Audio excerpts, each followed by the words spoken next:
KT나 포스코 할 거 없이 곳곳에서 희망퇴직을 단행하고 있는 중으로 알고 있습니다. 아무래도 이런 것들을 보면 2024년에 비자발적으로 나온 중장년 퇴직자가 50.8%, 이게 최근 10년간 코로나 시기를 제외하면 제일 높아요. 그래서 이런 것들이 계속 진행되고 있는 상황이라는 거죠. 네, 안녕하세요. 반갑습니다. 저는 취업과 생애설계 분야에서 20년째 강의와 컨설팅을 해오고 있는 사람과 직업연구소의 정도영입니다. 신사임당 채널 여러분 뵙게 돼서 반갑습니다. 대기업에서 희망퇴직과 구조조정이 늘고 있다는 말이 나오는데 실제 상황은 어떤지 궁금합니다. 눈에 보이는 건 작년부터는 확실히 늘었다는 게 눈에 보여요. 금융권은 지금 몇 년째 계속 구조조정 중이라고 보시면 되시고요. 최근에 굉장히 많이 들려오는 것 중에 하나는 유통업체 쪽 얘기도 많이 들려오죠. 유통업체 쪽도 되게 안 좋다라는 얘기가 많이 나오고요. 그리고 제조, KT나 포스코 할 거 없이 곳곳에서 지금 희망퇴직을 단행하고 있는 중으로 알고 있습니다. 아무래도 이런 것들을 보면 제가 이것 때문에 좀 조사를 해봤더니 2024년에 더 중앙에서 통계청 자료를 기반으로 해서 만든 것 자료를 봤더니 2024년에 비자발적으로 나온 중장년 퇴직자가 50.8%, 이게 최근 10년간 코로나 시기를 제외하면 제일 높아요. 그래서 이런 것들이 계속 진행되고 있는 상황이라는 거죠. 대기업에서 퇴직하신 분들은 어떻게 살아가게 되나요? 아무래도 일단 마음으로야 퇴직하실 때 여러 가지 준비들을 하시긴 하시는데, 실제로 이제 내가 발등에 불 떨어진다고 생각하는 것과 실제로 발등에 불이 떨어지면 느낌이 완전히 다르겠죠. 특히 무엇보다도 소득이 상당 부분, 그러니까 20%에서 한 40% 사이 감소하게 되는데, 이런 부분들은 내가 어느 정도 예상을 한다고 하더라도 막상 닥치면 굉장히 현실적으로 좀 부담스러운 상황이 되긴 하죠. 최근 재취업 시장의 분위기는 어떤가요? 일단 최근의 분위기는 최근 한 2, 3년 사이의 분위기인 것 같기도 하고요. 그 기술 분야 쪽으로 넘어가려는 분들이 굉장히 많아진 건 사실이에요. 특히 이제 사무직 쪽을 꾸준히 해오시는 분들이 이제 직업 수명이 아무래도 기술직이 좀 길다라는 것에 동의를 하시는 것 같고요. 그래서 이제 자격증을 좀 따자 뭐 이런 분위기인 것 같고, 그 덕분에 실제로 자격증 취득자를 보면 50대 자격증 취득자 혹은 지원자 수가 굉장히 가파르게 늘어나고 있는 걸 볼 수 있죠. 대기업에서 희망퇴직을 하게 되는 이유는 무엇인가요?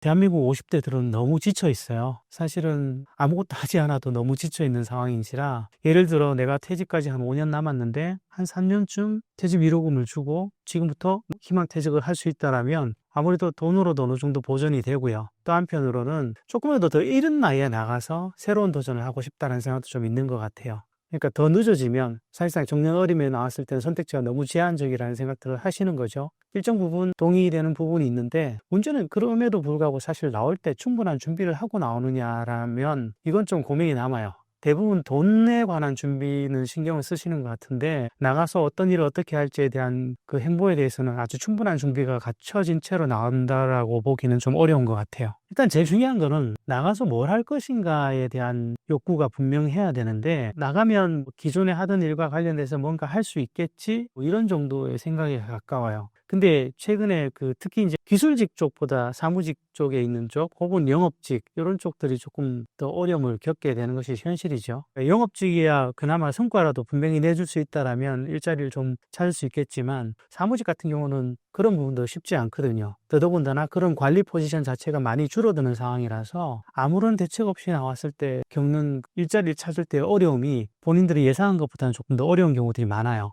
은퇴 후 사람들이 퇴직 후유증을 겪는 이유는 무엇이며 어떤 어려움이 있나요? 퇴직 후유증은 여러 가지 측면에서 다가오게 됩니다. 가장 큰 건 실제로 일자리 찾는 것이 늦어지는 상황에서 겪게 되는 그런 불안감, 부담감 이런 것도 있겠지만, 나는 놀 거야 라고 퇴직한 사람들조차도 사실은 막상 한 6개월 정도만 지나도 얘기가 좀 달라지게 되죠. 가장 대표적인 증상이 집에서도 바깥에서도 나 뭐 하는 사람인지를 모르겠는 거예요. 그동안 특히 남성들이라면 돈을 벌고 가족을 부양하고 혹은 자신이 살아오면서 목표한 걸 달성하고 뭐 이런 과정에서 자신을 증명해 왔는데, 갑자기 모든 게 싹 없어진단 말이죠. 그러면 쉽지 않죠. 그나마 재취업 쪽에 방향을 잡았었다라면 좀 얘기가 다르겠지만, 그 재취업도 생각만큼 원활하게 흘러가진 않으니까 여러 가지 측면에서 퇴직 후 후유증이 오게 될 수 있다는 거죠. 통상 보면 남성은 10명 중에 한 7명, 여성도 이제 10명 중에 5명 정도는 퇴직 후유증에 시달린다고 해요. 퇴직 후유증을 극복하기 위해서 무엇을 준비하면 좋을까요? 내가 가고자 하는 방향이 선명해야 돼요. 그게 선명하면 준비 과정이야. 지금이야 정보가 모자라는 시대는 아니니까 얼마든지 그런 정보들을 찾아서 준비를 할 수 있는데 내가 이 부분이 명확치 않으면 어떤 걸 준비해야 될지 몰라요. 그리고 굉장히 많은 분들이 실수하는 것 중에 하나는 퇴직하고 준비를 하시겠다는 생각을 해요. 예를 들면 실업급여를 받으면서 내가 그 다음 수순을 준비하겠다는 생각들을 하시는데 이거 굉장히 오해죠. 늦어요. 그렇게 해서는 의미 있는 준비를 할 수가 없고 그렇게 되면 사실 본인이 관심을 가지는 좋은 일자리는 찾아내기가 어렵다라는 거죠. 퇴직 후 일자리를 구할 때 내가 좋아하는 일을 구하는 것이 옳은 선택일까요? 상황 따라서 달라요. 예를 들면 나는 여전히 돈이 굉장히 급하고 사회적 지위에도 굉장히 많이 연연하는 사람이다. 이러면 당연히 기존에 했던 일이 우선인 거죠. 그런데 내가 지금 경제적으로도 여유가 있고 이만큼 했으면 됐지. 그 일은 더 이상 먹고 사는 걸로 더는 하고 싶지 않다. 그럴 때는 새로운 선택을 해야 되는데 그런 새로운 선택에서는 자기가 좋아하는 일 쪽이면 훨씬 더 나은 선택이 되겠죠. 그러니까 돈이 어느 정도 갖춰져 있느냐에 따라서 이런 선택지는 충분히 달라질 수 있는 것 같아요. 돈이 우선이면 돈이나 여러 가지 조건이 우선이면 잘하는 일. 그런데 내가 그쪽 분야가 막혀 있거나 아니면 경제적으로 충분히 여유가 있어서 굳이 돈에 연연하지 않아도 된다라면 그때는 좋아하는 일. 이렇게 나누는 게 맞을 것 같아요. 중장년층의 기준은 무엇이며 노동시장에서 어떠한 어려움을 겪고 있나요? 법적으로 마련된 기준은 아니에요. 그래서 보통 통상적으로 정의하는 범위가 좀 왔다 갔다 하는데 일반적으로 취업 쪽에서는 보통 40세에서 60세 정도까지 보는 것 같아요. 60세 미만. 왜냐하면 60세 이후는 정년이라서 그때 이후에는 직업적으로 또 다른 관점으로 봐야 되거든요. 노동시장에서 중장년 문제의 가장 고민은 주요 경력으로 이탈한 이후에 일자리 질이 갑자기 굉장히 열악해지는 부분이 있는데 이 부분이 가장 고민이긴 해요. 특히 이제 우리나라에서 주된 일자리를 이탈하는 연령대가 만 49세 선으로 알려져 있는데 사실 만 49세 선이나 50대 초 이 정도만 해도 아직 가족을 한참 부양을 해야 되는 경우고 여러 가지 경제적 문제들을 해결해야 되는 상황에서 갑자기 소득의 20% 내지 40%가 감액이 된다라면 아무래도 어려움을 굉장히 느낄 수밖에 없는 상황인 거죠. 근데 그 이후에 충분히 준비되어 있지 않다라면 일자리의 질이 굉장히 나빠지는 경우들이 많아요. 그리고 주된 일자리 이탈 이후에 중장년층의 직업적 회전이 많아질수록 일자리의 질은 떨어진다는 연구 결과도 있고요. 우리가 이제 한 직장을 들어갔다가 뭐 예를 들면 1년 만에 나왔다. 또 다른 직장에 들어갔다가 또 뭐 1년 만에 나왔다. 이렇게 했다라는 것은 그 경력을 살릴 기회도 제대로 많지 않고 그 회사 자체도 좋았던 회사라고 보기는 힘들어요. 보통 주된 일자리에서 정점을 찍고 경력은 하강 곡선을 그리게 되어 있거든요. 그래서 여기에서 자꾸 회전을 할수록 일자리의 질이 나빠지는 거는 거의 필연적인 수순이라고 보셔도 돼요. 그래서 어느 곳을 가든지 조금 준비를 잘해서 재직 기간을 좀 늘리는 게 좋고요. 사실 더 바람직한 것은 주된 일자리 재직 기간을 더 늘리는 게 제일 좋긴 하죠. 최근엔 일자리 회전율이 높은 상황인데요. 이 부분에 대해서는 어떻게 생각하시나요? 개인의 잘못만은 아니에요. 좀 더 정확하게 얘기하면 그 사회적 시스템이 그렇게 맞춰지고 있는데 주된 일자리 이후에 어떤 맞이하게 되는 일자리들은 대부분 계약직 비중이 압도적으로 올라가게 돼요. 이거는 뭐 개인이 무조건 잘못해서라기보다는 오히려 사회적 환경이 그런 문제를 더 양산하는 부분이 있죠. 그래서 내가 준비를 하지 않으면 내가 좋아하지도 않는 일자리에 혹은 좋아하지도 않는 직장을 계속 전전하면서 직업적 회전만 많아지는 그런 상황이 벌어질 수도 있다는 거예요. 스스로에게 자유롭고 즐거운 일을 찾으려면 어떻게 해야 할까요? 직업에 있어서 자신을 이해한다는 것은 굉장히 중요한 문제인데 사실 우리는 이런 부분에 대해서 깊이 들여다보지 않죠. 생각해 보면 우리가 첫 직장을 선택했을 때도 이것을 반드시 해야 되겠다라고 선택한 분도 있으시긴 하겠으나 굉장히 많은 경우를 보면 하필 그때 그 타이밍에 그 일자리가 나와서 그 분야로 들어왔고 그 분야에서 일을 하다 보니 경력이란 게 쌓였고 그 경력을 인정받으려면 또 딴 영역으로 넘어갈 수 없으니 계속 이어온 것일 텐데 그러다 보면 개인의 취향이란 것은 다 묻히게 되거든요. 내가 뭘 잘하는지 뭘 좋아하는지. 그래서 그 이후에라도 어떤 그런 것들에 대한 생각을 좀 정리할 수 있다라면 쉽게 얘기해서 보통 저희 업계에서는 이런 것에 대해서 본인이 강점이 무엇이고 흥미가 어떤 것이고 또 직업적 가치를 무엇을 가장 우선시하느냐 이런 것들을 보게 되는데 이것들이 잘 맞으면 똑같은 시간을 공부해도 훨씬 빠르게 배우고요. 똑같은 시간을 들여서 일을 해도 성과가 좋죠. 그리고 무엇보다도 견디는 힘이 강해요. 어려운 상황에서. 이런 것들이 잘 맞는 일은 그래서 개인에게 훨씬 나은 성과로 돌아올 가능성이 높다라는 거죠. 이분들이 퇴직 전 반드시 준비하면 좋을 것은 무엇이 있을까요? 이거 회사에서는 안 좋아할 것 같긴 한데요. 좀 극단적으로 얘기하면 무조건 재직 중에 다음 수순에 대한 준비를 하셔야 돼요. 거기서 완전히 일자리를 그만두고 나와서 뭘 준비한다는 것은 의미 있는 준비를 하기 힘들고요. 적어도 재직 중에 어떤 방향으로 갈 것인지, 내가 기존에 일했던 방향으로 갈 것 같으면 그에 맞춰서 경력 관리를 충분히 하고 있는지를 점검을 해봐야 되는 거죠. 그런데 내가 퇴직 이후에는 이쪽 분야는 전혀 보고 싶지 않고 새로운 쪽을 하겠다. 그러면 그 역시 처음부터 윗바닥에서 최저임금으로 뭘 할 게 아니라면 나오기 전에 어떤 준비를 만들고 나와야 되는 거죠. 가장 간단한 예로 말씀드릴 수 있는 것이 자격증 취득 같은 거죠. 사실은 제 주변에서 그런 케이스를 좀 많이 보는데, 제 주변에서 함께 모임을 했던 분 중에 본인이 책을 워낙 좋아하셔서 출판사를 차리고 싶다라고 하시는 분이 계셨었어요. 근데 이분은 퇴직 전에 미리 출판 관련 인터넷 모임에 참여하셔서 활동을 하시면서 그런 영역에 대한 노하우를 학습해 나갔었죠. 그리고 실제로 퇴직을 하신 다음에 출판사를 차려서 지금까지도 잘 운영하고 계시니까, 성공적으로 운영을 하고 계시니까 그런 케이스는 정말로 좋은 케이스인 거죠. 결국은 퇴직 전에 방향이 잡혀야 되고 그 방향에 맞는 준비를 차근차근 해 나가셔야 되는데, 이것과 관련해서 제가 많이 말씀을 드리는데 우리나라 분들은 이런 것과 관련해서 상담 같은 걸 할 수 있는 기관도 되게 많아요. 그런데 이런 것들을 반드시 퇴직 이후에 가서 상담을 하셔야 된다고 생각하세요. 재직 중에 상담하는 거 전혀 문제 없거든요. 그러면서 내가 전문가들을 통해서 어떤 준비를 해야 될지 도움을 받으면서 같이 그런 부분을 세팅하셔도 좋으실 것 같아요. 대표적인 곳들이 우리나라에서는 중장년 내일센터, 40세 이상이신 분들이 활용하실 수 있는 곳이 있고요.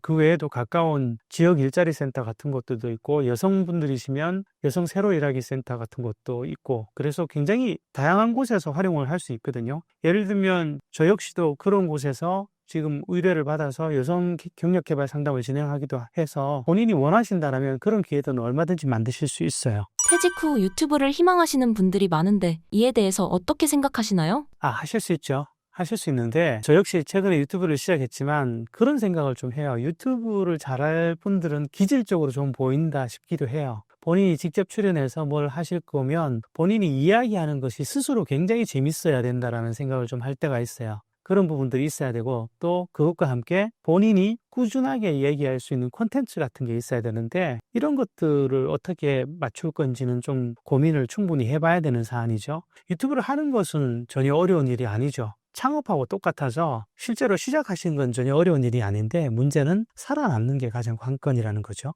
저는 우리 시대의 의미 있는 창업의 하나라고 보여져요. 이미 숫자도 그렇게 만만한 숫자는 아닌 것으로 알고 있고요. 또 앞으로의 생태계가 인터넷이라는 어떤 환경을 중심으로 개인 자영업자들이 굉장히 다양한 형태로 이 인터넷을 공유하면서 살아가게 될 텐데, 그렇다면 유튜브 역시 그런 하나의 형태로서 굉장히 대중적인 형태가 되지 않을까라는 생각을 갖고 있습니다. 최근 미혼율이 증가하고 있는 이유에 대해서는 어떻게 생각하세요?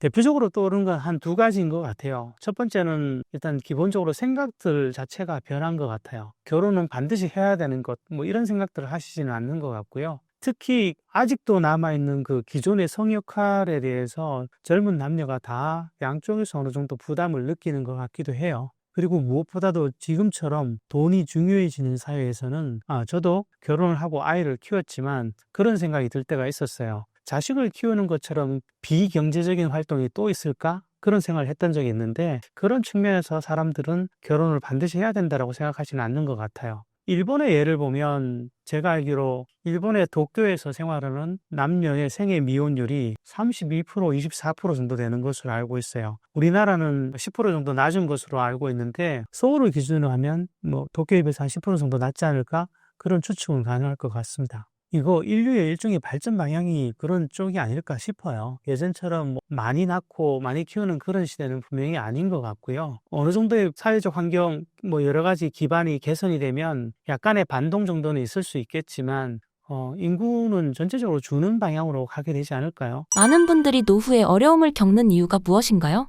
저는 사실은 일의 문제가 가장 첫 번째 원인이 아닐까 싶어요. 생각해보면 우리는 처음부터 좋은 일자리를 통해서 자신의 자산을 축적해 오면서 꾸준히 생활해 오시는 분도 계시고, 그 반대쪽에서는 근근히 생활해 가면서 자산의 축적을 엄두도 못 내는 그런 경우들이 발생을 하게 되는 거죠. 이렇게 초기에는 일의 선택이 여러 가지 그 노후의 자산 문제를 갈라놓는 것 같고요. 두 번째로는 우리나라에서 자녀에 대한 투자를 어느 정도까지 하느냐도 조금 고민이 될 때가 있어요. 최근에 자녀 리스크라고 해서 많이 알려지기도 했는데요. 생각해보면 자녀들의 학비 정도만 부담하는 외국에 비하면 우리나라는 자녀들의 학비 혹은 결혼 비용, 또 때로는 주거 비용, 그 이후에 창업 비용까지 감당해야 되는 경우들이 있어요. 한마디로 자신의 노후를 무너뜨려서 자녀들을 챙기는 경우겠죠. 이런 부분에서 개인들이 노후에 어려움을 겪는지 여부가 결정되는 것 같아요. 예. 60대 이후로 자산 양극화가 심화되는 이유가 무엇인가요?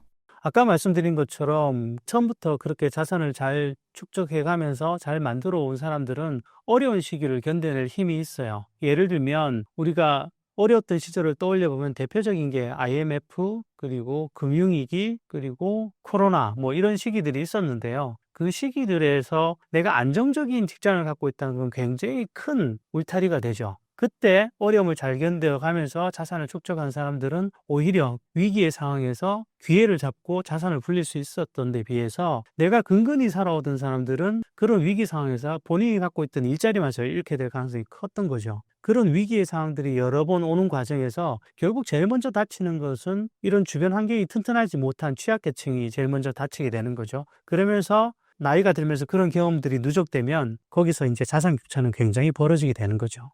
노후 대비를 위해 필요한 자산은 어느 정도인가요?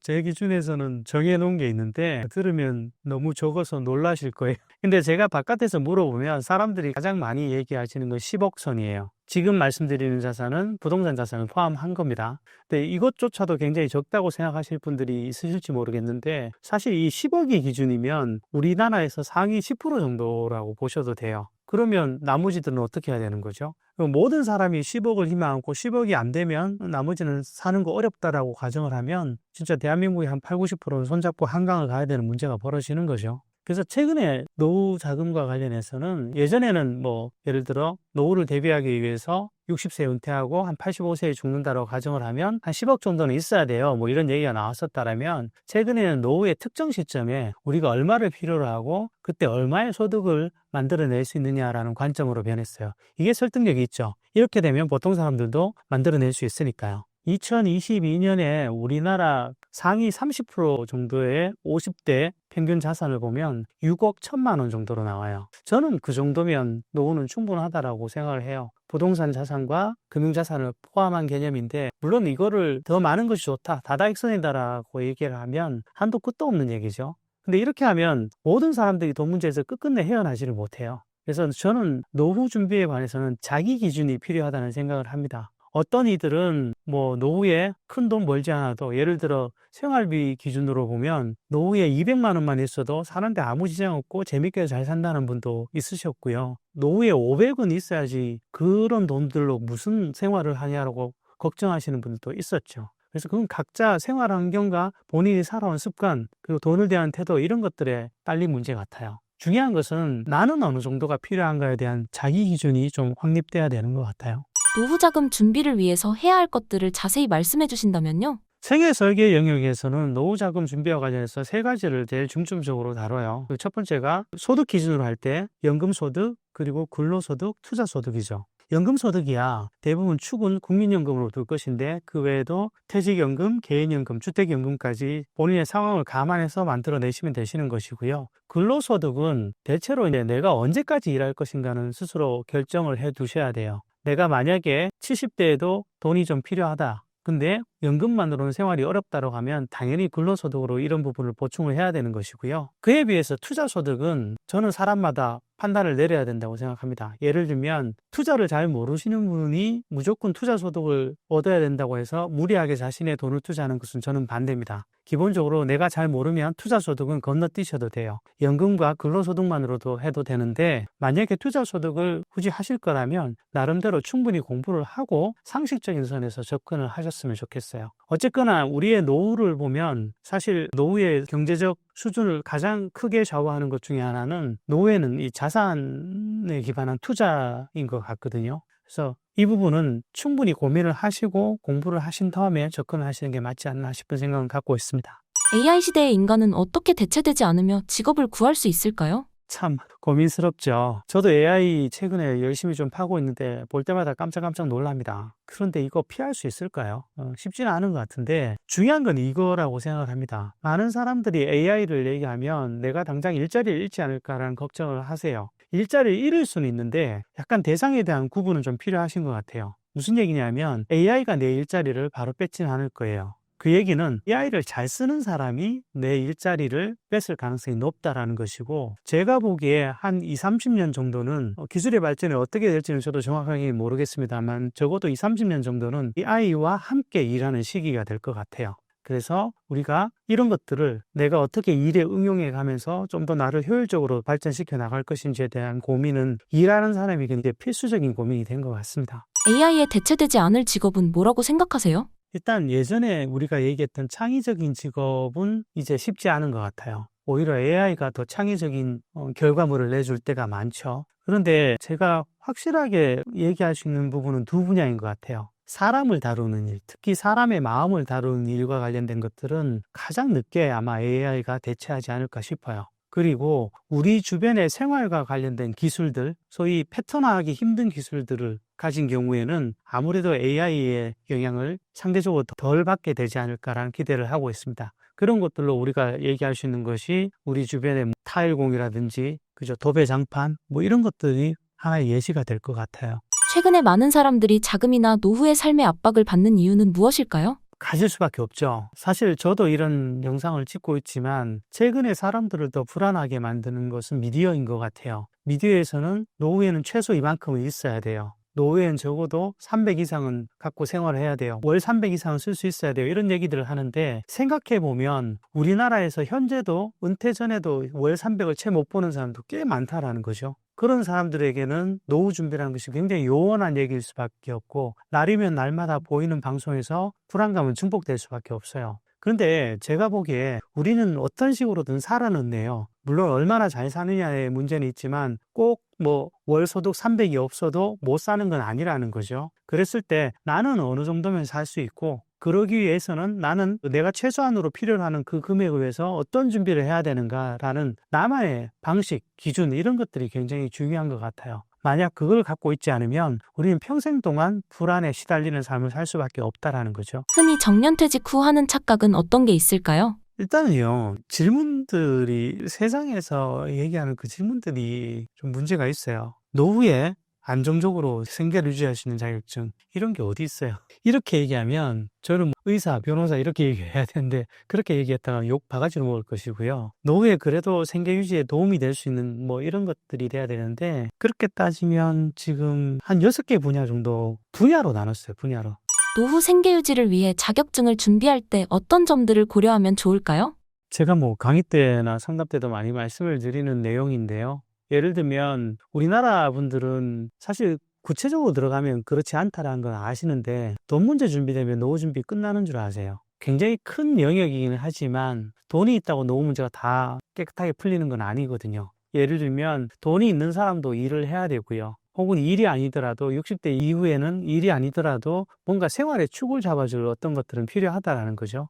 근데 이런 것에 대한 준비도 없고, 또 그동안 돈을 벌 때는 일을 하느라 묻혀있던 가족들의 어떤 어려운 관계들이, 만약에 내가 은퇴를 하시고 나면 이게 적나라하게 그 관계의 질이 드러나거든요. 이런 부분에 대해서 충분히 내가 준비를 하고 고민하지 않으면 막상 들어갔을 때 그렇게 재미있는 노후를 기대하기는 굉장히 힘들다라는 거죠. 그리고 두 번째 제가 많이 말씀드리는 것은 일 안 하고 놀면 재미있는 줄 아시는데요. 사실은 일 안 하고 노시는 분들의 상당수는 재미없어 하세요. 아니, 대다수는 재미없어 하세요. 왜냐하면 내가 충분히 놀아봤던 사람도 아니고 어떻게 계속 논다는 것이 그렇게 쉬운 선택지도 아니에요. 지금 특히 이제 50대 후반에 계신 분들은 워낙 일에 치여서 지쳐서 쉬고 싶은 마음이 꿀떡 같은 것은 인정을 하는데, 그렇다고 그 마음이 퇴직 이후에 1년 쉬고 2년 쉬고 이런 과정에서 계속되지는 않는다라는 거죠. 통상 3개월에서 6개월 쉬시면 금방들 지치세요. 그래서 내가 퇴직 이후에 그 많은 시간을 어떻게 보낼지에 대한 계획도 분명히 세워져야 되는 것이고요. 이때 가장 일반적으로 많이 추천드리는 일은 그게 가장 쉬운 선택지이기 때문에 그래요. 그리고 세 번째는 많은 분들이 가족들이 자기와 시간을 많이 보내줄 거라고 생각을 하시는데 그건 그렇지 않죠. 생각해보면 너무나 당연한 것이 우리가 지금 내 자식들의 나이였을 때 부모님과 얼마나 함께 시간을 보내드렸는지 생각해보면 답은 나오겠죠. 배우자도 혹은 내 자녀들도 각자의 삶의 영역이 있는 것이고 시간 테이블이 있죠. 내가 쉬게 되었다고, 내가 시간이 많아졌다고 해서 가족들이 나와 많은 시간을 보내주리라는 것은 그 기대가 있을 수 있다는 것은 인정을 하겠는데 사실 그 기대가 합리적이라고 보기는 좀 어려운 거죠. 노후에도 안정적으로 생계를 유지할 수 있는 자격증에는 어떤 것들이 있는지 소개 부탁드립니다. 네, 자격증 확실히 도움이 되죠. 이거는 오해가 없으셨으면 좋겠어요. 제가 이런 걸 영상을 찍을 때마다 굉장히 화를 내시는 분들도 계시는데, 자, 자격증이 곧 취업은 아니에요. 자격증이 있다고 바로 취업이 되는 건 아니죠. 그렇다는 것은 자격증을 따고 그에 맞는 구직 활동을 하신 다음에 그런 다음에 일자리를 얻게 되는 건데 이 부분이 생략된 채 왜 자격증 땄는데 취업이 안 되냐고 막 섭섭해 하시는 분들이 꽤 있으신데 마음은 이해하겠으나 그것이 현실적인 기대는 아니신 거죠. 그래서 자격증은 취업을 위해 좀 더 유리한 위치에 서는 조건의 하나라고 이해를 해주셨으면 좋겠어요.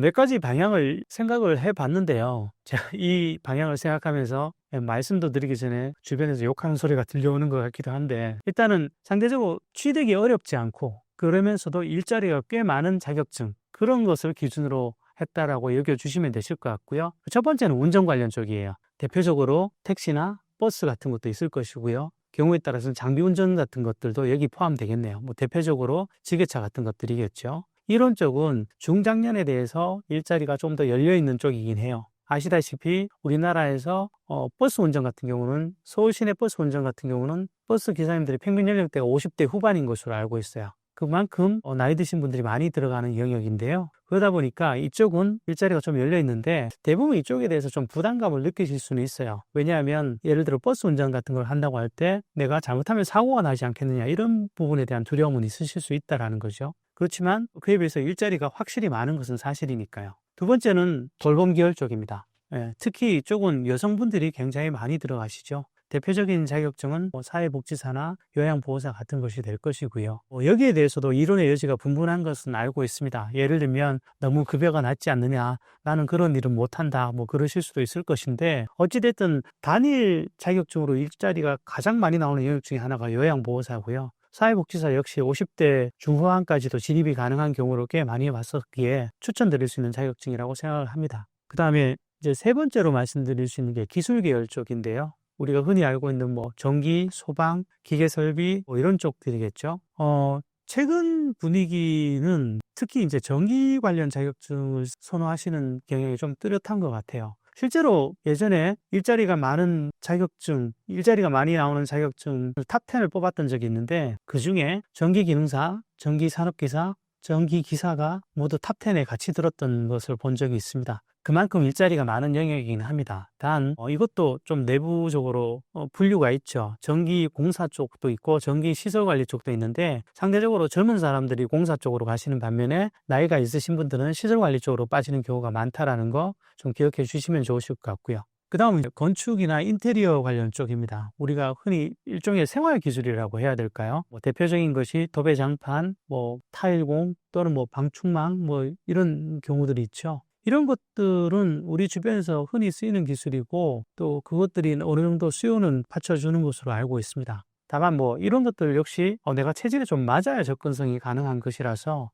내 상황을 충분히 살펴보신 다음에 결정을 하셔야 될 문제 같고요. 그 다음으로 말씀드릴 수 있는 것은 수목 적용 쪽입니다. 자격증으로는 적용기능사, 산림기능사, 수목치료 기술자 같은 것들이 있을 것 같습니다. 그리고 여기에서 좀 더 나아가면 나무의사 같은 것까지 바라보기도 하는데요. 보통 이쪽이 시니어 쪽들에게 많이 열려 있습니다. 그래서 나이가 60대가 좀 넘어도 일자리가 나오는 경우들이 꽤 있죠. 다만 이 부분을 하실 때 좀 신경 쓰실 거는 사무 업무만 하시다가 이런 쪽에 익숙하지 않으신 분들에게는 생각보다 노동 강도가 셀 수 있다는 것은 좀 참고해 주셨으면 좋겠습니다. 제가 이렇게 5가지 분야 말씀드렸는데요. 여기에 굳이 한 가지를 좀 더 보태자면 내가 새로운 것을 좋아하고 기술적인 부분에 좀 잘 적응한다 하시는 분이 계시다라면 저는 AI 관련 쪽을 열심히 한번 파보셔도 좋지 않을까 싶습니다. 현재 AI 관련 자격증은 외국 자격증이나 국내에서는 AI CE 정도만 있는데요. 그럼에도 불구하고 자격증 여부와 관계없이 AI를 본인이 좀 더 익숙해지실수록 앞으로 시장에서 어느 정도 기회가 만들어질 것 같습니다. 굉장한 변화가 올 것 같은데 아무도 이 변화가 어떤 방향으로 흘러갈지는 몰라요. 근데 제가 말씀드리는 이유 중에 하나는 우리 시대의 중장년층의 재고용을 위해서는 재교육이 필수적인데 이와 관련해서 AI는 굉장히 중요한 영역을 차지하게 될 것 같습니다. 뭐 교육 쪽에 계셨다든지 내가 새로운 것을 배우는 것을 꺼려하지 않는 분이시라면 이런 쪽에 대해서 관심을 갖고 한번 찾아보시면 어떨까 싶습니다. 자격증 취득 전 고려해야 할 점과 구직 활동 전략은 어떤 것들이 있을까요? 자격증 취득 전에 제가 많이 말씀드리는 거는 두 가지 측면에서 살펴보시라고 말씀을 많이 드립니다. 대표적인 게 일단 첫 번째가 시장 수요가 있는가죠. 이거는 쉽게 말해서 일자리가 있는가라는 것입니다. 우리가 열심히 자격증을 땄는데 일자리가 없어요. 혹은 어떤 경우는 열심히 자격증을 땄는데 일자리도 있는데 초기 진입이 만만치 않은 경우도 있고요. 그래서 이런 부분들을 다 고려하셔서 내가 이 시장의 수요가 어떤 식으로 움직이고 있는지를 좀 파악하시고 자격증을 선택하시는 게 좋고요. 두 번째는 그럼에도 불구하고 그 자격증이 나의 성향 혹은 내 나이와 맞는지도 좀 살펴보셔야 돼요. 내 성향은 철저하게 사무직 쪽인데 갑자기 취업이 잘 된다고 해서 기술 분야 자격증을 딴다? 이게 생각보다 잘 안 맞으실 수도 있어요. 실제로 그런 과정에서 준비를 하시다가 포기하시는 분도 뵌 적이 꽤 있고요. 이것이 맞는지 안 맞는지 정도는 어쩌면 교재 정도만 보셔도 충분히 감이 오실 거예요. 그런 것들을 통해서 내 실제 성향을 한번 파악해 보시고요. 이때 한 가지 꼭 추천드리고 싶은 것은 실제 해당 분야에서 일하시는 분을 꼭 만나보시길 권해드려요. 그분들이 가장 좋은 정보를 줄 수 있고 선생님들에게 살아있는 정보를 드리게 될 겁니다. 그 다음으로 구직 전략은요. 사실 제일 중요한 거 한 가지만 기억하시면 됩니다. 중장년이 좋은 일자리로 갈 수 있는 가능성의 80%는 사람에게서 나온다는 겁니다. 그 얘기인즉슨 다른 사람의 소개나 추천 혹은 단순한 정보 제공까지 포함해서 이런 것들이 가장 확률적으로 좋은 결과로 이어질 가능성이 높습니다. 그래서 반드시 인터넷만 파시지 마시고요. 내가 일자리를 찾고 있다는 사실을 주변에 최대한 널리 알려주시는 것이 가장 기본일 것 같습니다. 이런 부분만 신경 쓰셔도 구직에서 취업 확률은 훨씬 올라가게 되실 겁니다.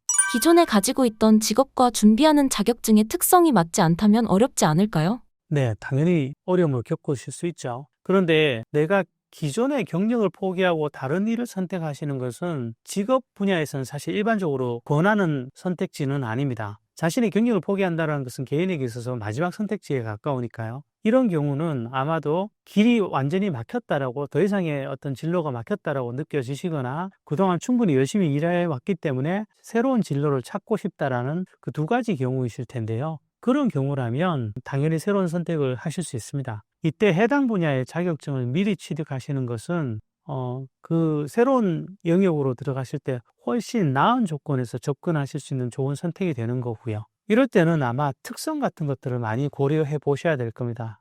자신의 특성이 그 새로운 분야와 어느 정도 잘 어울리는지, 그리고 40대, 50대 같으시면 여전히 성장성이라는 측면에서 가능성이 있는지도 좀 살펴보시면 그 결정에 도움이 되지 않을까 생각을 합니다. 구독자님들에게 한 말씀 부탁드립니다. 퇴직 이후의 선택, 특히 주된 일자리 이후의 선택은 누구에게나 굉장히 괴롭습니다. 사람마다 처한 환경도 다르고요. 그들이 가지는 욕구도 굉장히 다르죠. 근데 저는 이런 생각을 많이 해봤습니다. 사회적으로 가치 있는 일은 내가 50대 이후에 퇴직을 하면 훨씬 일자리 자체는 줄어들게 됩니다. 이때는 정말 피 튀기는 경쟁이 일어날 수 있죠. 그런데 내가 가치를 두는 영역은 굉장히 스펙트럼이 넓을 수 있습니다. 그건 다른 사람이 가치를 가질 수 있는 게 아니고 나만이 가치를 더 느끼는 영역이기 때문에 만족도는 올라가고 조금 더 진입 가능성은 쉬워진다는 겁니다. 문제는 이 경우에 내가 어떤 영역에 관심을 갖고 있는지를 확인하시는 것이 중요하다는 것이죠. 지금 이 화면을 보시고 계신 분들이 계시다라면 내가 가치를 두는 일이 무엇인지 미리 찾아보는 작업을 하고 그에 대비하는 시간을 가지셨으면 좋겠습니다.